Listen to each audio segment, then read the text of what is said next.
Hi,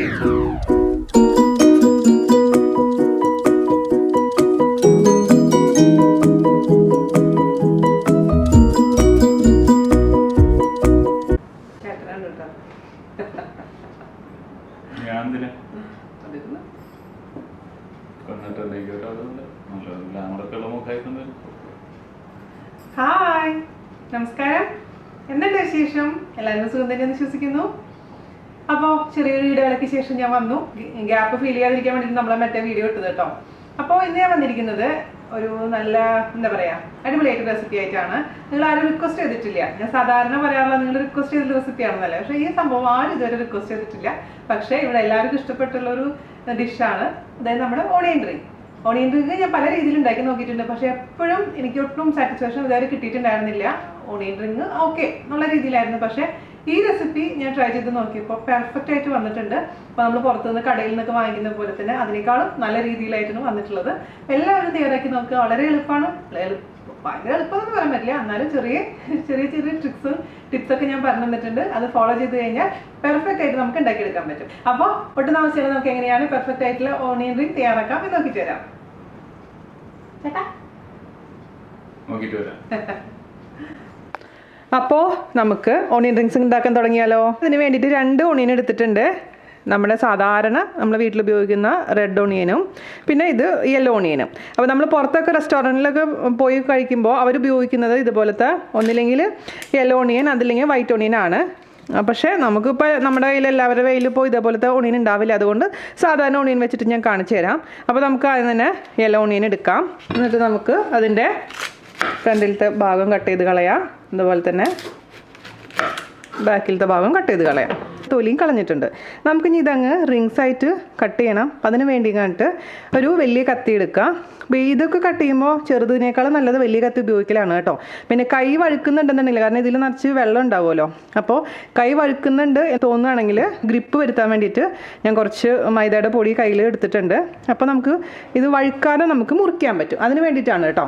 എന്നിട്ട് ചെറിയ നമുക്ക് റിങ്സ് ആയിട്ട് മുറിക്കണം. അപ്പോൾ എപ്പോഴും ഒരുപാട് തിക്കായിട്ട് മുറിക്കേണ്ട ആവശ്യമൊന്നുമില്ല, കാരണം നമ്മളിത് ബാറ്ററിലൊക്കെ മുക്കി വറുത്ത് വരുമ്പോൾ അത്യാവശ്യം നല്ല വലിയതായിട്ട് വരും. അപ്പോൾ ഓവറായിട്ട് തിക്കായിട്ടുണ്ടെങ്കിൽ എന്താ കുഴപ്പമെന്ന് വെച്ച് കഴിഞ്ഞാൽ ഇത് കുക്കാവാൻ ഒരുപാട് സമയം പിടിക്കും. അപ്പോൾ ഉള്ളിൽ കുക്കാവില്ല, പക്ഷെ പുറത്ത് നല്ല ബ്രൗൺ കളർ ആയിട്ടുണ്ടാവും. അതുകൊണ്ട് നമ്മൾ വീട്ടിലൊക്കെ ഉണ്ടാക്കുമ്പോൾ ചെറിയ സൈസിലങ്ങ് മുറിച്ചാൽ മതി. ഓക്കെ, അപ്പോൾ ഒരു ഈവനായിട്ട് നമുക്ക് മാക്സിമം കട്ട് ചെയ്യാൻ ശ്രമിക്കാം. ഇതുപോലെ ഈ ഒരു സൈസിൽ അങ്ങ് മുറിച്ചാൽ മതി. ഈ ഒരു വീതിയിൽ അങ്ങ് മുറിച്ചെടുക്കാം. ഓക്കെ,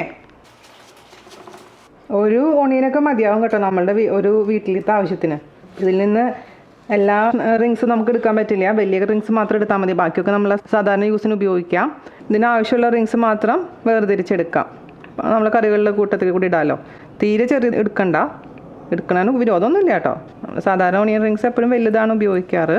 ഓക്കെ, അപ്പോൾ ഇത്ര ഓണിയൻ റിങ്സ് ഞാൻ ഒരു ഓണിയനിൽ നിന്ന് എടുത്തിട്ടുണ്ട്. ബാക്കിയൊക്കെ നമുക്ക് ഞാൻ പറഞ്ഞ പോലെ സാധാരണ ചെറുതായിട്ട് കട്ട് ചെയ്തിട്ട് നമ്മൾ കറികൾ ഉണ്ടാക്കുമ്പോൾ ഉപയോഗിക്കാം. അപ്പോൾ ഇതാണ് ഞാൻ യെല്ലോ ഓണിയൻ കട്ട് ചെയ്തിട്ട് ഇങ്ങനെയാണ് റിങ്സ് കിട്ടിയിരിക്കുന്നത്. അപ്പോൾ റെഡ് ഓണിയൻ ഇതേപോലെ തന്നെ കട്ട് ചെയ്ത് കാണിച്ചു തരാം. കാരണം ഞാൻ പറഞ്ഞ പോലെ ഇപ്പോൾ നിങ്ങൾ വിചാരിക്കില്ലയോ ചേച്ചി അതൊന്ന് കാണിച്ചു തരാത്തതെന്ന് ചോദിക്കുന്നതുകൊണ്ട് മാത്രം ഞാൻ ജസ്റ്റ് ഒന്ന് കാണിച്ചു തരാം. അപ്പോൾ ഞാൻ എന്താ ചെയ്യുന്നത് വെച്ചാൽ ഇതെല്ലാം കൂടി ഒരുമിച്ച് അങ്ങ് മാരിനേറ്റ് ഒക്കെ ചെയ്ത് ഫ്രീസറിലങ്ങ് എടുത്ത് വയ്ക്കും. പിന്നെ ആവശ്യത്തിന് നമുക്ക് ഫ്രൈ ചെയ്തെടുക്കാവുന്നതേ ഉള്ളൂ. അപ്പോൾ നമുക്ക് റെഡ് ഓണിയൻ എടുക്കാം. ഇതേപോലെ തന്നെ അതിൻ്റെ ഫ്രണ്ട് സൈഡും ബാക്ക് സൈഡും കട്ട് ചെയ്യുക. എൻ്റെ അടുത്ത് വലിയ റെഡ് ഓണിയൻ ഇല്ല. എന്നിട്ട് ഇതിൻ്റെ തൊലി കളയുക. ഈ കട്ടിയുള്ള ഭാഗം നമുക്ക് കട്ട് ചെയ്ത് കളയണം. അത് എന്ത് കറി ഉണ്ടാക്കുമ്പോഴും നമ്മളങ്ങനെ ചെയ്യണം. ആ തക്കാളിയുടെ ആണെങ്കിലും ആ പോർഷൻ കട്ട് ചെയ്ത് കളയണം കേട്ടോ. അതെപ്പോഴും ഞാൻ പറയാറുള്ളൊരു കാര്യമാണ്. ഇത് വാഷ് ചെയ്ത് കൊണ്ടുവരാം. ഞാൻ കയ്യിലൊന്ന് ഗ്രിപ്പ് വരാൻ വേണ്ടിയിട്ട് കുറച്ച് പൊടി തടവുക. അത് ഏത് പൊടിയായാലും കുഴപ്പമില്ല കേട്ടോ. മൈദ വേണമെന്നൊരു നിർബന്ധമില്ല. ഇതുമ്പോലും കുറച്ചൊന്ന് തടവി കൊടുക്കുക. അപ്പോൾ ഒട്ടും ഇതിങ്ങനെ വഴുക്കി പോവില്ല. അതിനു വേണ്ടി ഞാൻ ചെയ്യുന്നതാണ് കേട്ടോ. നിർബന്ധങ്ങളൊന്നുമില്ല. നിങ്ങൾക്ക് വഴുക്കാണ്ട് ചെയ്യാൻ പറ്റുന്നുണ്ടെങ്കിൽ പിന്നെ അങ്ങനെ ചെയ്താൽ മതി. നേരത്തെ ഞാൻ യെല്ലോ ഓണിയനിൽ കാണിച്ച പോലെ തന്നെ നമുക്കങ്ങനെ കട്ട് ചെയ്തെടുക്കാം. ശരി, ഇപ്പോൾ വീതി അങ്ങോട്ട് ഇങ്ങോട്ട് കുറഞ്ഞാലും കൂടിയാലൊന്നും കുഴപ്പമൊന്നുമില്ല കേട്ടോ. അതിന് വേണ്ടിയിട്ട് ടെൻഷൻ അടിക്കുന്നതിൻ്റെ ആവശ്യമൊന്നുമില്ല. അപ്പോൾ ഇതുപോലെ നമുക്ക് ഇതിൽ നിന്നും റിങ്സ് എടുക്കുക. അപ്പോൾ ചെറിയ ഉള്ളിലത്തെ റിങ്സ് ഒന്നും എടുക്കാൻ പറ്റില്ല, തീരെ ചെറുതാണ്. പുറത്തൊരു 3 റിങ്സ് മാത്രമേ നമുക്ക് ഉപയോഗിക്കാൻ പറ്റുള്ളൂ.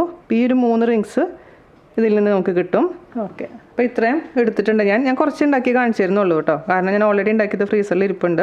അപ്പോൾ 2 ഓണിയൻ്റെ റിങ്സ് ഞാൻ എടുത്തിട്ടുണ്ട്, ഇത് യെല്ലോ ഓണിയനും ഇത് റെഡ് ഓണിയനും. ഇനി നമുക്ക് എന്താ ചെയ്യേണ്ടതെന്ന് വെച്ച് കഴിഞ്ഞാൽ ഈ ഓണിയനെ ജസ്റ്റ് ഒന്ന് ഡസ്റ്റ് ചെയ്ത് കൊടുക്കണം. ഡസ്റ്റ് ചെയ്ത് കൊടുക്കാമെന്ന് വെച്ച് കഴിഞ്ഞാൽ ഇതിൽ കുറച്ച് മൈദയുടെ പൊടിയോ അല്ലെങ്കിൽ നിങ്ങൾ മൈദയുടെ പൊടി നിങ്ങൾക്ക് താല്പര്യമില്ലെങ്കിൽ ആട്ട ഉപയോഗിച്ചാലും മതി, അതായത് ഗോതമ്പ് പൊടി ഉപയോഗിച്ചാലും മതി. പക്ഷേ ഞാനിവിടെ മൈദയാണ് ഉപയോഗിക്കുന്നത്. ഇതിൽ എക്സസ് ആയിട്ട് വെള്ളം ഉണ്ടാവും. ഈ വെള്ളം ഇതുപോലെ നല്ല വെറ്റായിട്ടുള്ള സംഭവമാണെന്നുണ്ടെങ്കിൽ നമ്മൾ ഇപ്പോൾ ബാറ്റർ തയ്യാറാക്കി അതിൽ മുക്കണമെന്നുണ്ടെങ്കിൽ ഇതിൽ ഒട്ടും പിടിക്കില്ല, ഒരു ലെയർ മാത്രമേ കോട്ടിങ് പിടിക്കുള്ളൂ. അപ്പം അങ്ങനെ സംഭവിക്കാതിരിക്കാൻ വേണ്ടിയിട്ടാണ് ആദ്യം എന്താ ചെയ്യാൻ പോകുന്നത്, കുറച്ച് മൈദപ്പൊടിയിൽ നമ്മൾ ഇതൊന്ന് നന്നായിട്ടൊന്ന് ഡസ്റ്റ് ചെയ്തെടുക്കണം. അതിന് വേണ്ടിയിട്ടൊരു പാത്രം എടുക്കാം, അതിലോട്ട് നമുക്ക് കുറച്ച് മൈദ ഇട്ട് കൊടുക്കാം. അപ്പോൾ ഇതിൽ തന്നെയാണ് നമ്മൾ ബാറ്റർ തയ്യാറാക്കുന്നത് കേട്ടോ. 3 ടേബിൾ സ്പൂൺ മൈദ ഞാൻ ഇട്ടിട്ടുണ്ട്. അതിലോട്ട് നമുക്ക് ഈ ഓണിയൻ റിങ്സ് ഇട്ടതിന് ശേഷം ഇതിലത്തെ എക്സസ് ആയിട്ടുള്ള വെള്ളം എന്തെങ്കിലും ഉണ്ടെങ്കിൽ പോകാൻ വേണ്ടിയിട്ട് ഇതൊന്ന് ഇതേപോലെ അങ്ങ് ഈ മൈദയിൽ അങ്ങനെ ഒന്ന് കവർ ചെയ്തെടുക്കാം. അല്ലെങ്കിൽ നിങ്ങളുടെ അടുത്തൊരു ചോറും പാത്രം ഉണ്ടെന്നുണ്ടെങ്കിൽ ഈ എന്താ പറയുക, ആ ചോറും പാത്രത്തിൻ്റെ ഉള്ളിലോട്ട് ഇതുപോലെ മൈദ ഇട്ടിട്ട് ഓണിയൻ റിങ്സ് ഇട്ടിട്ട് ഇങ്ങനെ ഷേക്ക് ചെയ്തെടുത്താലും മതി. അങ്ങനെ വേണമെങ്കിലും ചെയ്യാം. പക്ഷെ എൻ്റെ അടുത്ത് ഇപ്പോൾ അതൊന്നും ഇല്ലാത്ത കാരണം സാധാരണ രീതിയിൽ നമ്മളിതൊന്ന് ഡസ്റ്റ് ചെയ്തെടുക്കണമെന്നേ ഉള്ളൂ കേട്ടോ. ഓക്കെ, അപ്പോൾ നമ്മൾ ഇതിലുള്ള എല്ലാ ഓണിയൻ റിങ്സും ഇതുപോലെ ഇതിൽ മൈദയിലൊന്ന് ഡസ്റ്റ് ചെയ്തെടുത്തിട്ടുണ്ട്. ഇനി നമുക്ക് എന്താ ചെയ്യേണ്ടതെന്ന് വെച്ചാൽ ഈ മൈദയില്ലേ, ഈ മൈദയിലോട്ട് ചേർത്ത് കൊടുക്കേണ്ടത് കോൺഫ്ലോർ ആണ്. കോൺഫ്ലോർ എന്ന് പറഞ്ഞാൽ എന്താ, ചോളത്തിൻ്റെ പൊടി. കോൺഫ്ലോർ നിങ്ങളുടെ അടുത്ത് ഇല്ല എന്നുണ്ടെങ്കിൽ അതിന് പകരമായിട്ട് അരിപ്പൊടി ചേർത്ത് കൊടുത്താലും മതി. ഞാനിപ്പോൾ 1 ടേബിൾ സ്പൂൺ കോൺഫ്ലോർ ഇട്ട് കൊടുത്തിട്ടുണ്ട്. അതുപോലെ തന്നെ 1 ടേബിൾ സ്പൂൺ അരിപ്പൊടിയും ചേർത്ത് കൊടുക്കുന്നുണ്ട്. അരിപ്പൊടി എന്ന് പറഞ്ഞാൽ നമ്മൾ സാധാരണ നൈസായിട്ടുള്ള വറുത്തിട്ടുള്ള അപ്പത്തിൻ്റെ പൊടിയാണ് ഞാൻ ഉപയോഗിക്കുന്നത്. 1 ടേബിൾ സ്പൂൺ ഇട്ട് കൊടുത്തിട്ടുണ്ട്. ഇപ്പോൾ കോൺഫ്ലോർ ഇല്ലെങ്കിൽ 2 ടേബിൾ സ്പൂൺ അരിപ്പൊടി ഇട്ട് കൊടുത്താലും മതിയാവും. ഓക്കെ, അപ്പോൾ ഇത്രയും ചേർത്തിട്ടുണ്ടല്ലോ. ഇനി ഞാനിപ്പോൾ ഇതിലേക്ക് ചേർത്ത് കൊടുക്കാൻ പോകുന്നത് കുറച്ച് ഗാർലിക്കിൻ്റെ പൗഡറാണ്. ഗാർലിക്കിൻ്റെ പൗഡർ നമുക്ക് വാങ്ങിക്കാൻ കിട്ടും. അഥവാ ഇപ്പോൾ നിങ്ങളുടെ അടുത്ത് ഗാർലിക്കിൻ്റെ പൗഡർ ഇല്ല എന്നുണ്ടെങ്കിൽ ഗാർലിക്കിൻ്റെ പേസ്റ്റ്, അതായത് വെളുത്തുള്ളി പേസ്റ്റ് ചേർത്താൽ മതി. ഞാനിപ്പോൾ ഇതിലേക്ക് ഒരു 1/2 ടീസ്പൂൺ ഗാർലിക്കിൻ്റെ പൗഡറാണ് ചേർത്ത് കൊടുത്തിരിക്കുന്നത്. ഞാൻ പറഞ്ഞ പോലെ വെളുത്തുള്ളിയുടെ പൗഡർ ഇല്ലാന്നുണ്ടെങ്കിൽ ഒരു 1/2 ടീസ്പൂൺ വെളുത്തുള്ളി പേസ്റ്റ് ചേർത്ത് കൊടുക്കാം. നിർബന്ധങ്ങളൊന്നും ഇല്ല കേട്ടോ, അതിൻ്റെ ഒരു ഫ്ലേവറിന് വേണ്ടി മാത്രമാണ് ഞാൻ ചേർക്കുന്നത്. അതുപോലെ തന്നെ ഞാൻ ഇതിലേക്ക് ചേർത്ത് കൊടുക്കാൻ പോകുന്ന കുറച്ച് മുളക് പൊടിയാണ്. അത് എരിവില്ലാത്ത മുളക് പൊടി, പാപ്രിക്ക പൗഡറാണ് ഞാനിപ്പോൾ ചേർക്കുന്നത്, ഒരു 1/2 ടേബിൾ സ്പൂൺ. പക്ഷേ സാധാരണ മുളക് പൊടി നിങ്ങൾക്ക് ചേർത്താൽ മതി, അതല്ലെങ്കിൽ നമ്മുടെ പെപ്പർ പൗഡർ ചേർത്താലും മതി. അപ്പോൾ അത് നിങ്ങളുടെ കയ്യിലുള്ള എന്താണോ അതിനനുസരിച്ച് ചേർത്ത് കൊടുക്കുക. ഞാനിതിൽ ഉപ്പിടുന്നില്ല. ഉപ്പിട്ട് കഴിഞ്ഞാലും കറക്റ്റായിട്ട് എനിക്ക് ശരിയാവുന്നുണ്ടായിരുന്നില്ല, അതുകൊണ്ട് ഞാൻ ഉപ്പിടുന്നില്ല. അവസാനം നമ്മൾ ഉണ്ടാക്കി കഴിഞ്ഞിട്ട് അതിൻ്റെ മുകളിൽ വേണമെന്നുണ്ടെങ്കിൽ കുറച്ച് ഉപ്പ് വെതറി കഴിക്കാം, അല്ലെങ്കിൽ മയോണൈസ് കൂട്ടി കഴിക്കാം, അല്ലെങ്കിൽ കെച്ചപ്പ് കൂട്ടി കഴിക്കുമ്പോൾ നമുക്ക് ഉപ്പില്ലാത്തതിൻ്റെ ബുദ്ധിമുട്ട് മനസ്സിലാവില്ല. ഇനി നമുക്ക് ചേർത്ത് കൊടുക്കേണ്ടത് ഒരു സ്പെഷ്യൽ ഐറ്റമാണ്. സ്പെഷ്യൽ ഐറ്റം എന്ന് പറഞ്ഞില്ല, അതാണ് പൊട്ടറ്റോ. ഈ ഒരു ചെറിയ പൊട്ടറ്റോണ് ഞാനിവിടെ കുക്ക് ചെയ്ത് വെച്ചിരിക്കുന്നത്, തൊലിയൊക്കെ കളഞ്ഞ് കുക്ക് ചെയ്ത് വെച്ചിരിക്കുന്ന ഒരു ചെറിയ പൊട്ടറ്റോ നമുക്ക് ഇതിലേക്ക് വേണം. കാരണം ഞാൻ പൊട്ടറ്റോ ഇല്ലാതെ ഉണ്ടാക്കി നോക്കിയിട്ടുണ്ട്, പൊട്ടറ്റോ വെച്ചിട്ട് ഉണ്ടാക്കി നോക്കിയിട്ടുണ്ട്. അപ്പോൾ പൊട്ടറ്റോ വെച്ചിട്ടുണ്ടാക്കി നോക്കുമ്പോഴാണ് പുറത്തുനിന്ന് നമുക്ക് കിട്ടുന്ന ആ ഒരു പെർഫെക്റ്റ് ആയിട്ടുള്ള ഓണിയൻ റിങ്സിൻ്റെ ടേസ്റ്റ് കിട്ടുന്നത്. അതുകൊണ്ടാണ് ഞാൻ ചെയ്യുന്നത്. അപ്പോൾ നിങ്ങൾക്ക് പൊട്ടറ്റോ ചേർക്കണ്ടെന്നുണ്ടെങ്കിൽ ചേർക്കണ്ട കേട്ടോ, നിർബന്ധങ്ങളൊന്നുമില്ല. ഒരു ചെറിയ പൊട്ടറ്റോ മാത്രം മതി, ഒരുപാട് വലിയ പൊട്ടറ്റോൻ്റെ ആവശ്യമൊന്നുമില്ല. നമുക്ക് ഇത് നന്നായിട്ട് അങ്ങ് അരയ്ക്കണം. അതിന് വേണ്ടിയിട്ട് ഒരു മിക്സിയുടെ ജാർ എടുക്കുക, അതിലോട്ട് ഈ പൊട്ടറ്റോ കഷ്ണങ്ങൾ ഇട്ട് കൊടുക്കുക. ഇനി നമുക്കിത് അരയ്ക്കാൻ വേണ്ടി ഉപയോഗിക്കുന്നത് തൈര് നമുക്ക് ഇതിലേക്ക് ഒഴിച്ചിട്ട് നന്നായിട്ട് അടിച്ചെടുക്കുക. തൈരിൻ്റെ അളവാണെങ്കിലും, തൈരിൻ്റെ അളവ് ഇപ്പോൾ പ്രത്യേകിച്ച് കറക്റ്റ് പറയാൻ ബുദ്ധിമുട്ടാണ്, എന്നാലും ഇച്ചിരി പുളിയുള്ള തൈരാണെങ്കിൽ നന്നായിരിക്കും. 3 വലിയ ടേബിൾ സ്പൂൺ തൈര് ചേർത്തിട്ടുണ്ട്. ഇത് നന്നായിട്ട് അരച്ച് കൊണ്ടുവരാം. എന്നിട്ട് നമുക്ക് ഇതിലോട്ട് മിക്സ് ചെയ്തിട്ട് നല്ല ബാറ്ററായിട്ട് മാറ്റിയെടുക്കണം. ഇപ്പോൾ നിങ്ങൾക്ക് തൈര് താല്പര്യമില്ല എന്നുണ്ടെങ്കിൽ തൈരിൻ്റെ പകരമായിട്ട് പാൽ ഉപയോഗിക്കാം, പാലല്ലെങ്കിൽ വെള്ളം. ചിലവർക്ക് പാൽ ഉപയോഗിക്കാൻ പറ്റിയെന്ന് വരില്ല, ചിലർക്ക് തൈര് ഇഷ്ടമായെന്ന് വരില്ല. അപ്പോൾ അതുകൊണ്ട് പാലിനും തൈരിൻ്റെ പകരമായിട്ട് വെള്ളം ഉപയോഗിച്ചാലും മതി. പക്ഷേ ഞാനിവിടെ തൈരാണ് ഉപയോഗിക്കുന്നത് മാത്രം. ഓക്കെ, ഞാൻ അരച്ച് കൊണ്ടുവന്നിട്ടുണ്ട്. നമുക്ക് ഈ പൗഡറിലോട്ട് ചേർത്ത് കൊടുക്കാം. എല്ലാം കൂടി ഒരുമിച്ച് ഒഴിക്കാൻ പാടില്ല, കുറച്ച് ഒഴിച്ചിട്ട് നോക്കാം. എന്നിട്ട് നന്നായിട്ട് അങ്ങ് മിക്സ് ചെയ്ത് കൊടുക്കാം.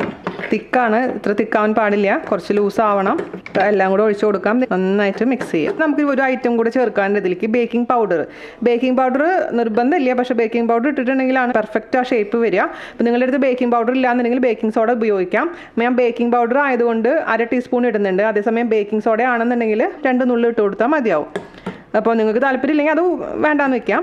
ഞാനിതിലേക്ക് ഒരു അല്പം വെള്ളം ഒഴിക്കാം, അതുപോലെ തന്നെ കുറച്ച് ബേക്കിംഗ് പൗഡറും ഇടാം. ഓക്കെ, അപ്പോൾ അതിലോട്ട് നമുക്ക് 1/2 ടീസ്പൂൺ ബേക്കിംഗ് പൗഡർ അല്ലെങ്കിൽ 2 നുള്ളി ബേക്കിംഗ് സോഡ ഇത് ചേർത്ത് കൊടുത്തിട്ടുണ്ട്. നന്നായി മിക്സ് ചെയ്യാം. ഇനി നമുക്ക് അല്പം കൂടെ വെള്ളം ചേർക്കാം. ഒരു 2 ടേബിൾ സ്പൂൺ വെള്ളം ഞാൻ ചേർത്ത് കൊടുത്തിട്ടുണ്ട്. മിക്സ് ചെയ്യാം. അപ്പോൾ ഈ ഒരു കൺസിസ്റ്റൻസിയിൽ നമ്മൾ മാവ് റെഡിയാക്കി വെക്കുക. അപ്പോൾ ഇത്ര ഐറ്റംസ് ഒക്കെ റെഡി ആയല്ലോ. ഇതാണ് നമ്മുടെ ബാറ്റർ. അപ്പോൾ ബാക്കിയുള്ള ഐറ്റംസ് ഒക്കെ മാറ്റി വയ്ക്കാം, ക്ലിയർ ചെയ്യാം. ഇനി നമുക്ക് എന്താ ചെയ്യേണ്ടതെന്ന് വെച്ച് കഴിഞ്ഞാൽ നമ്മുടെ ഓണിയൻ റിങ്സിനെ ഓരോന്നിനെയും ഈ ബാറ്ററിൽ മുക്കിയതിന് ശേഷം ഒരു സ്ട്രെയിനറിലോട്ട് ഒന്ന് അതിൻ്റെ എക്സസ് ആയിട്ടുള്ള മാവ് പോകാൻ വേണ്ടി കണ്ടിട്ട് മാറ്റി വയ്ക്കാം. നിങ്ങൾക്കിപ്പോൾ അങ്ങനെ ചെയ്യണം നിർബന്ധമില്ല, പക്ഷേ അങ്ങനെ ചെയ്യുമ്പോഴാണ് കൂടുതലായിട്ടുള്ള മാവ് പോയിട്ട് ഡിപ്പ് ചെയ്യുമ്പോൾ കറക്റ്റായിട്ട് വരുന്നത്, അല്ലെങ്കിൽ ഓവറായിട്ട് അങ്ങ് വെറ്റായ പോലെ എനിക്ക് ഫീൽ ചെയ്യാറുണ്ട്. അതുകൊണ്ട് നമുക്ക് ഓരോ ഓണിയൻ റിങ് എടുക്കുക, ബാറ്ററിലോട്ട് അങ്ങ് മുക്കി കൊടുക്കുക, എന്നിട്ട് ഫോർക്ക് വെച്ച് ചെയ്താൽ മതി, അപ്പോൾ ഈസി ആയിരിക്കും. എന്നിട്ട് നമുക്ക് ഇവിടെ നിന്ന് തന്നെ എക്സസ് ആയിട്ടുള്ള മാവ് ഇങ്ങനെ കളയുക. അതിന് ശേഷം ഒരു സ്ട്രെയിനറിലോട്ട് വെക്കുക. സ്ട്രെയിനറിൻ്റെ താഴെ ഒരു പാത്രം വെക്കുക, അപ്പോൾ പിന്നെ താഴേക്കൊന്നും വീഴില്ല. സ്ട്രെയിനറിലോട്ട് അങ്ങ് വെക്കുക. ഇങ്ങനെയാണ് ഞാൻ വെച്ചിരിക്കുന്നത് കേട്ടോ. നിങ്ങൾ പറയും ഇത്ര വലിയ ബുദ്ധിമുട്ടുള്ള കാര്യമൊന്നുമല്ല, ശരിയാണ്. പക്ഷേ ഒരു റെസിപ്പി ചെയ്യുമ്പോൾ നമ്മൾ പെർഫെക്റ്റായി ചെയ്യാനാണ് ഞാൻ ആഗ്രഹിക്കുന്നത്. മറ്റേത് രീതി ചെയ്യുമ്പോൾ സാധാരണ ഒരു ഓണിയൻ കഴിക്കുന്ന ഒരു ടേസ്റ്റാണ്. പക്ഷേ ഞാൻ പുറത്ത് പോയി കഴിക്കുമ്പോൾ ഓണിയൻ റിങ് കഴിക്കുമ്പോൾ വേറൊരു ടേസ്റ്റ് കിട്ടാറുണ്ട്. അപ്പോൾ അങ്ങനെ വീട്ടിൽ വന്ന് ഇങ്ങനെ പല പരീക്ഷണങ്ങളും ചെയ്ത് നോക്കിയപ്പോഴാണ് അവസാനം ഈ ഒരു സംഭവം ചെയ്തപ്പോൾ പെർഫെക്റ്റ് ആയിട്ട് കിട്ടി. ഞാൻ ഒരുപാട് റെസിപ്പീസ് റെഫർ ചെയ്തിട്ടുണ്ട്, പ്രത്യേകിച്ച് ഇംഗ്ലീഷ് ചാനൽസിലൊക്കെ. പക്ഷേ അവർ കൂടുതൽ ബിയറാണ് ഉപയോഗിക്കുന്നത്, ചിലർ സോഡ ഉപയോഗിക്കുന്നുണ്ട് ഈ ബാറ്ററിലോട്ട്. പക്ഷെ അതൊന്നും നമുക്ക് ശരിയാവില്ലല്ലോ, അതുകൊണ്ടാണ് ഞാൻ ഇങ്ങനെ ചെയ്ത് നോക്കിയത്. ഓക്കെ, സ്ട്രെയിനറിലെല്ലാം ഇതേപോലെ എടുത്ത് വെച്ചിട്ടുണ്ട്. നമുക്ക് ഇനി എന്താ ചെയ്യേണ്ടതെന്ന് വെച്ച് കഴിഞ്ഞാൽ ഒരു ബൗൾ എടുക്കുക, അതിലോട്ട് നമുക്ക് ബ്രെഡ് ക്രംസ് ഇട്ട് കൊടുക്കാം. ഇതിപ്പോൾ ഞാൻ പുറത്തുനിന്ന് വാങ്ങിച്ചിട്ടില്ല, ബ്രെഡ് ക്രംസ് ആണ് കേട്ടോ. നിങ്ങളുടെ അടുത്ത് ബ്രെഡ് ക്രംസ് ഇല്ലാന്നുണ്ടെങ്കിൽ ബ്രെഡ് മിക്സിയിലിട്ട് നന്നായിട്ട് പൊടിച്ചെടുക്കുക, എന്നിട്ട് ആ പൊടി എടുത്താലും മതി. അതല്ലെങ്കിൽ ഞാൻ എപ്പോഴും പറയാറുള്ള പോലെ തന്നെ ആ പൊടി മിക്സിയിൽ പൊടിച്ച ബ്രെഡിൻ്റെ പൊടി ഒന്ന് വറുത്തെടുത്ത് ഇതുപോലെ ബ്രെഡ് ക്രംസ് ആയി കിട്ടും. അപ്പോൾ നിങ്ങൾക്ക് എങ്ങനെയാണോ താല്പര്യം അതനുസരിച്ച് ചെയ്യാം. അതിനുശേഷം എന്ത് ചെയ്യണം, ഓരോ റിങ്ങും നമ്മുടെ ബ്രെഡ് ക്രംസിൽ അങ്ങ് വെക്കുക. കൈയൊന്നും ഉപയോഗിക്കണമെന്നൊന്നുമില്ല കേട്ടോ, ഇതേപോലെ ഫോർക്ക് ഉപയോഗിച്ചിട്ട്. കാരണം കയ്യിലൊക്കെ എപ്പോഴും നമുക്ക് ഇതായി കഴിഞ്ഞൊരു മാതിരി ഉണ്ടാവും. ഫോർക്ക് ഉപയോഗിച്ചിട്ട് അങ്ങോട്ടും ഇങ്ങോട്ടും ഇട്ട് കഴിഞ്ഞാൽ നല്ല അടിപൊളിയായിട്ട് ഇതിൽ കോട്ടാവും. അപ്പോൾ ഇതുപോലെ ഓരോന്നും ഇങ്ങനെ ഒരു പാത്രത്തിലേക്ക് അങ്ങ് മാറ്റി വയ്ക്കാം. ആ പാത്രം ഒട്ടും വെള്ളം ഉണ്ടാവാൻ പാടില്ല, അത് എപ്പോഴും ശ്രദ്ധിക്കണം. കംപ്ലീറ്റ് കോട്ട് ചെയ്തു എന്ന് ഉറപ്പ് വരുത്തുക എല്ലാ ഭാഗത്തും. അതിന് ശേഷം നമ്മൾ വേറൊരു പ്ലേറ്റിലോട്ട് മാറ്റി വയ്ക്കാം. അപ്പോൾ ഇതുപോലെ മൊത്തത്തിൽ ഞാൻ ചെയ്യട്ടെ. അതിനുശേഷം നമുക്ക് വറുത്തെടുക്കാൻ തുടങ്ങാം. ഞാൻ കംപ്ലീറ്റ് ഓണിയൻ റിങ്സും നമ്മുടെ ബ്രെഡ് ക്രംസിൽ കവർ ചെയ്ത് വെച്ചിട്ടുണ്ട്. അപ്പോൾ നിങ്ങളുടെ അടുത്ത് സമയം ഉണ്ടെന്നുണ്ടെങ്കിൽ ഒരു 10-15 മിനിറ്റ് ഫ്രീസറിൽ വെക്കുകയാണെങ്കിൽ കുറച്ചും കൂടെ നന്നായിരിക്കും. അപ്പോൾ നല്ല സ്റ്റേൺ ആയിട്ടിരിക്കും. അപ്പോൾ നമ്മൾ എണ്ണയിൽ ഇടുമ്പോൾ ഒട്ടും തന്നെ എണ്ണയിൽ ഈ നമ്മുടെ ബ്രെഡ് ക്രംസ് ഒന്നും വരില്ല. സമയം ഉണ്ടെങ്കിൽ ചെയ്താൽ മതി. അപ്പോൾ ഞാനിപ്പോൾ ഒരു 5 മിനിറ്റ് കഴിഞ്ഞതിന് ശേഷം ഫ്രൈ ചെയ്തെടുക്കാൻ പോവുകയാണ് കേട്ടോ. ഓക്കെ, നമുക്കിനി വറുത്തെടുക്കാൻ തുടങ്ങാം. അതിനുവേണ്ടി ഒരു കടായി വെക്കുക, അതിലോട്ട് നമുക്ക് എണ്ണ ഒഴിച്ച് കൊടുക്കാം. നിങ്ങൾക്കിപ്പോൾ ഏത് എണ്ണയാണോ താല്പര്യം അതിൽ ചെയ്യാം. പക്ഷേ ഞാനിവിടെ സൺഫ്ലവർ ഓയിലാണ് ഉപയോഗിക്കുന്നത്. അധികം ഒരു സ്മെല്ലും ഇല്ലാത്ത എണ്ണയിൽ ചെയ്യുന്നതാണ് ഏറ്റവും നല്ലത് കേട്ടോ. അപ്പോൾ ഓണിയൻ റിങ്സ് മുങ്ങി കിടക്കാൻ പറ്റുന്ന രീതിയിലുള്ള എണ്ണ ഒഴിച്ച് കൊടുക്കുക. അപ്പോൾ ഞാൻ സാധാരണ രീതിയിൽ നിങ്ങളുടെ അടുത്ത് പറയാറുണ്ട്, എന്ത് സാധനവും ഫ്രൈ ചെയ്യുന്ന സമയത്ത് മീഡിയം ടെമ്പറേച്ചർ ആയിരിക്കണം നമ്മുടെ എണ്ണയ്ക്കുന്നത്. പക്ഷേ ഈ സംഭവം ഫ്രൈ ചെയ്യുമ്പോൾ മീഡിയത്തിനേക്കാളും കുറച്ചും കൂടെ കുറവായിരിക്കണം എണ്ണയുടെ ടെമ്പറേച്ചർ. കാരണം എന്താണെന്ന് വെച്ച് കഴിഞ്ഞാൽ ഞാൻ മുമ്പ് മീഡിയം ടെമ്പറേച്ചറിൽ ഇട്ട് നോക്കിയപ്പോൾ പെട്ടെന്ന് തന്നെ അത് കരിഞ്ഞു പോകുന്നുണ്ട് ഉള്ളിൽ, പക്ഷേ നമ്മുടെ ഒണിയൻ കുക്കാവുന്നില്ല. അപ്പോൾ അതുകൊണ്ട് ഞാൻ കുറച്ചും കൂടി ടെമ്പറേച്ചർ കുറച്ചിട്ടാണ് ഇതിലിടുന്നത് ആദ്യമായിട്ട്. അതിനുശേഷം തിരിച്ചും മറിച്ചിട്ടിട്ട് അവസാനം എടുക്കുന്ന സമയമില്ലേ നന്നായിട്ട് ഇതൊന്ന് ഉറപ്പ് വരുന്ന സമയത്ത് ജസ്റ്റ് ഒന്ന് തീ കൂട്ടി കൊടുക്കുക. എന്നിട്ട് ഹൈ ടെമ്പറേച്ചറിൽ ഇട്ടതിന് ശേഷം നമുക്ക് തിരിച്ചും മറിച്ചിട്ടിട്ട് അങ്ങ് എടുക്കുക. അപ്പോൾ എണ്ണ പിടിക്കുന്നില്ല. അങ്ങനെ ഞാൻ പല രീതിയിലും ചെയ്ത് നോക്കിയപ്പോൾ ഇതാണ് പെർഫെക്റ്റ് ആയിട്ട് തോന്നിയത്. അപ്പോൾ നമുക്ക് ഈ എണ്ണ ചൂടാവട്ടെ. ഞാൻ പറഞ്ഞ പോലെ മീഡിയത്തിനേക്കാളും കുറച്ചും കൂടെ ചെറിയ ചൂടായിരിക്കുന്ന സമയത്ത് വേണം ഓരോ റിങ്സ് ഇതിലേക്ക് ഇട്ട് കൊടുക്കാൻ. ഓക്കെ, അപ്പോൾ എനിക്ക് ഇത്രയും ബാറ്റർ ബാക്കിയുണ്ട്. അപ്പോൾ ഞാൻ ഒരു സവാളയും കൂടെ ഇതേപോലെ കട്ട് ചെയ്തിട്ട് എടുത്ത് കറക്റ്റായിട്ട് റെഡിയാക്കി വെക്കും. അപ്പോൾ ഞാൻ ഫ്രീസറിൽ എടുത്ത് വെക്കും. അപ്പോൾ നിങ്ങൾക്ക് ഇതുപോലെ എടുത്ത് വെക്കാം, അല്ലെങ്കിൽ മാവായിട്ട് ഫ്രിഡ്ജിൽ എടുത്ത് വെക്കാം. അതല്ലെങ്കിൽ നിങ്ങൾ ആദ്യമായി ചെയ്യുമ്പോൾ ഇതിൻ്റെ പകുതി, ഞാൻ പറഞ്ഞ എമൗണ്ടിൻ്റെ പകുതി ഉണ്ടാക്കിയാൽ മതി. അപ്പോൾ പിന്നെ ഒരു സവാളയ്ക്ക് കറക്റ്റായിട്ട് ഉണ്ടാവും. ഇത് കൂടുതലാണ് ബാറ്റർ കേട്ടോ. അപ്പോൾ നമ്മുടെ എണ്ണ കറക്റ്റായിട്ടുണ്ടെന്നാണ് തോന്നുന്നത്. ഒരെണ്ണം ഇട്ട് നോക്കാം. ഇച്ചിരി സമയം എടുത്തിട്ടുണ്ട് പൊന്തി വരാൻ. അപ്പോൾ അത് കറക്റ്റാണ്. ഇട്ട വശം തന്നെ പൊന്തി വന്നിട്ടുണ്ടെങ്കിൽ എണ്ണയുടെ ചൂട് കൂടുതലാണ് എന്നാണ് അർത്ഥം കേട്ടോ. അപ്പോൾ നമുക്കിനി ഒരു 3-4 ഇടാം. ഒരുപാട് ക്രൗഡഡ് ആയിട്ട് ഇടണ്ട, അപ്പോൾ നമുക്ക് തിരിച്ചിടാനൊക്കെ ബുദ്ധിമുട്ടായിരിക്കും. ഒരു 3 മിനിറ്റ് ഒക്കെ എടുക്കും കേട്ടോ ചെറിയ തീയിൽ. അത് കറക്റ്റായിട്ട് വെന്ത് വരാൻ, അല്ലെങ്കിൽ ഉള്ളിൽ വേവില്ല. ഉള്ളിൽ ആ ഓണിയൻ ഇങ്ങനെ പച്ചയ്ക്ക് തന്നെ കിടക്കും. അപ്പോൾ അത് കഴിക്കുമ്പോൾ രസം ഉണ്ടാവില്ല. അത് പ്രത്യേകിച്ച് ശ്രദ്ധിക്കണം. അപ്പോൾ ചെറിയ തീയിൽ നമുക്ക് തിരിച്ചും മറിച്ചും ഇട്ട് അങ്ങ് ഫ്രൈ ചെയ്തെടുക്കാം. നല്ലൊരു ഗോൾഡൻ കളർ ആവുന്ന സമയത്ത് എടുക്കുക. പിന്നെ പുറത്ത് വെക്കുമ്പോൾ കുറച്ചും കൂടെ ഒരു കളർ ചേഞ്ച് വരും. ഞാനിപ്പോൾ ലോ ടു മീഡിയമിലാണ് വെച്ചിരിക്കുന്നത്. അതിപ്പോൾ നിങ്ങൾ ഗ്യാസിലാണെന്നുണ്ടെങ്കിൽ സിമ്മിനേക്കാളും കുറച്ചും കൂടെ ഒന്ന് കൂടുതൽ കേട്ടോ. തീരെ സിമ്മല്ല, അതിനേക്കാളും ചെറിയൊരു പോയിന്റ് കൂടുതൽ ഇടുക. അതേസമയം മീഡിയത്തിൽ ഇടണ്ട. പിന്നെ എൻ്റെ അടപ്പ് പോലെ ആയിരിക്കില്ല നിങ്ങളുടെ കയ്യിലുള്ള അടപ്പ്. അപ്പോൾ ഓരോരുത്തരുടെ കയ്യിലുള്ളതനുസരിച്ച് മാറ്റങ്ങൾ വരെ, അതെപ്പോഴും ശ്രദ്ധിക്കണം. നമ്മുടെ പ്രോഡക്റ്റ് അവസാനം നല്ല പെർഫെക്റ്റ് ആയിട്ട് വരണം, അത്രയും നമുക്ക് വേണ്ടൂ. ഒന്ന് ഫ്ലെയിം കൂട്ടി കൊടുക്കുക, എന്നിട്ട് പെട്ടെന്ന് തന്നെ എടുക്കുക കേട്ടോ. കാരണം എണ്ണ പിടിക്കാതിരിക്കാൻ വേണ്ടി നമ്മൾ അങ്ങനെ ചൂട് കൂട്ടി കൊടുക്കുന്നത്. അല്ലെങ്കിൽ ചിലപ്പോൾ ഇതിൽ എണ്ണ പിടിക്കാനുള്ള ചാൻസ് ഉണ്ട്. കാരണം ഇതിപ്പോൾ ചെറിയ തീയിലാണല്ലോ കിടക്കുന്നത്. അപ്പോൾ ഒന്ന് ചൂട് കൂട്ടി കൊടുത്തതിന് ശേഷം പെട്ടെന്ന് തന്നെ അങ്ങ് കോരിയെടുക്കുക. ഞാൻ ചൂട് കുറയ്ക്കാൻ പോകുന്ന അടുത്ത ബാച്ച് ഇടുമ്പോൾ എണ്ണയുടെ ചൂട് എപ്പോഴും കുറഞ്ഞിരിക്കണം, അത് പ്രത്യേകിച്ച് ശ്രദ്ധിക്കുക കേട്ടോ. അടുത്ത ബാച്ച് ഇതേപോലെ ഇട്ട് കൊടുക്കാം. പിന്നെ നമ്മുടെ നാടൻ സവാള ആണെങ്കിൽ നമ്മുടെ സവാള ആണെങ്കിൽ 3 മിനിറ്റ് ഒന്നും എടുക്കില്ല കേട്ടോ. അത് കുക്കായി കിട്ടാൻ ഒരു 2 മിനിറ്റൊക്കെ കൂടി ശരിയാവും. കട്ടിയുള്ള മഞ്ഞ സവാളയാണ് 3 മിനിറ്റൊക്കെ എടുക്കുക. സ്ട്രെയിനർ ഇല്ലാന്നുണ്ടെങ്കിൽ ഒരു കിച്ചൺ ടിഷ്യൂലോട്ട് ഇട്ടാലും മതി. അതിൻ്റെ എക്സസ് ആയിട്ടുള്ള ഓയിൽ പോകണം, അത് പ്രത്യേകിച്ച് ശ്രദ്ധിക്കാം. ഇതൊക്കെ അപ്പം വറുത്ത ഉടനെ തന്നെ കഴിക്കുന്നതാണ് ഏറ്റവും നല്ലത് കേട്ടോ. ടേസ്റ്റ് എപ്പോഴും നല്ലത് അങ്ങനെയാണ്. തണുത്ത് കഴിഞ്ഞാൽ അതിൻ്റെ ടേസ്റ്റ് മാറും. അതുകൊണ്ട് എപ്പോഴും നിങ്ങൾ ആവശ്യമുള്ള സമയത്ത് മാത്രം വറുക്കുക, ബാക്കിയുള്ളത് ഫ്രീസറിൽ വെക്കുക. അപ്പോൾ നമ്മുടെ ഓണിയൻ റിങ്സ് മൊത്തത്തിൽ ഉണ്ടാക്കി കഴിഞ്ഞിട്ടുണ്ട്. അപ്പോൾ ഉണ്ടാക്കിയതിൽ നിന്ന് ഇടയ്ക്ക് കുറേ സാധനം പോയിട്ടുണ്ട് കേട്ടോ. ഉണ്ടാക്കുമ്പോൾ ആവിക്കുട്ടൻ എടുത്തുകൊണ്ട് പോയി കഴിക്കുന്നുണ്ടായിരുന്നു. അപ്പോൾ ഇത്ര എനിക്ക് ബാക്കി കിട്ടിയേക്കുന്നത്. അപ്പോൾ വളരെ എളുപ്പമാണ്, അതേസമയം അത്രയും ടേസ്റ്റിയാണ്. ഞാൻ പറഞ്ഞ പോയിൻറ്റ്സൊക്കെ ഒന്ന് ശ്രദ്ധിക്കുകയാണെങ്കിൽ പെർഫെക്റ്റ് ആയിട്ട് നമുക്ക് ഉണ്ടാക്കിയെടുക്കാൻ പറ്റും. അപ്പോൾ ഞാൻ ഒരെണ്ണം ടേസ്റ്റ് ചെയ്ത് നോക്കട്ടെ കേട്ടോ.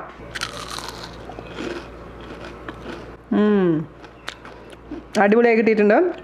ഉപ്പ് നിങ്ങൾക്ക് വേണമെന്നുണ്ടെങ്കിൽ ഉപ്പിൻ്റെ ഇതിൻ്റെ മുകളിൽ കൂടെ ജസ്റ്റ് ഒന്ന് തൂക്കി കൊടുക്കുക. അതല്ലെങ്കിൽ ഞാൻ പറഞ്ഞ പോലെ തന്നെ നമുക്ക് മയോണൈസും അതുപോലെ തന്നെ ടൊമാറ്റോ കെച്ചപ്പിൻ്റെ കൂടെ നമുക്ക് കഴിക്കാം. മയോണൈസ് വീഡിയോ ഞാൻ ഓൾറെഡി ഇട്ടിട്ടുണ്ട്. 2 തരത്തിൽ മയോണൈസ് ഉണ്ടാക്കാം. ഒന്ന് എഗ്ഗ് വെച്ചിട്ടും ഒന്ന് എഗ്ഗ് ഇല്ലാത്തയും. അപ്പോൾ രണ്ടിൻ്റെ ലിങ്ക് ഞാൻ ഡിസ്ക്രിപ്ഷൻ ബോക്സിൽ തരാം. ഓക്കെ, അപ്പോൾ എല്ലാവരും ട്രൈ ചെയ്ത് നോക്കിയിട്ട് എനിക്ക് അഭിപ്രായം പറയാൻ മറക്കരുത്. അപ്പോൾ അടുത്ത അടിപൊളിയായിട്ടുള്ള റെസിപ്പി ആയിട്ട് വരുന്നവരെ നന്ദി, നമസ്കാരം. Thank you.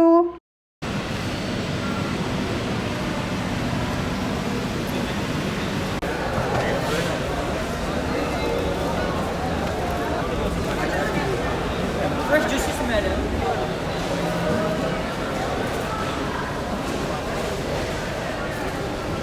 Mango चाहिए? Orange, papaya, अनार, कीवी है. Strawberry चाहिए 5 dirham. Strawberry 5 dirham. കാക്ക ഫ്രൂട്ട് വേണം. എന്താ എന്താ വേണ്ടത് വാങ്ങിക്കാമോ?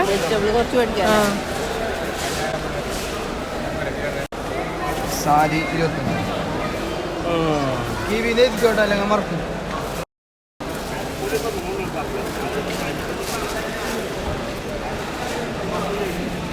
പച്ചക്കായ, കോളിഫ്ലവർ, കോളിഫ്ലവർ 2 3 4 നമുക്ക് വേണമെങ്കിൽ സ്റ്റൂ ഉണ്ടാക്കി നോക്കാം. कितने?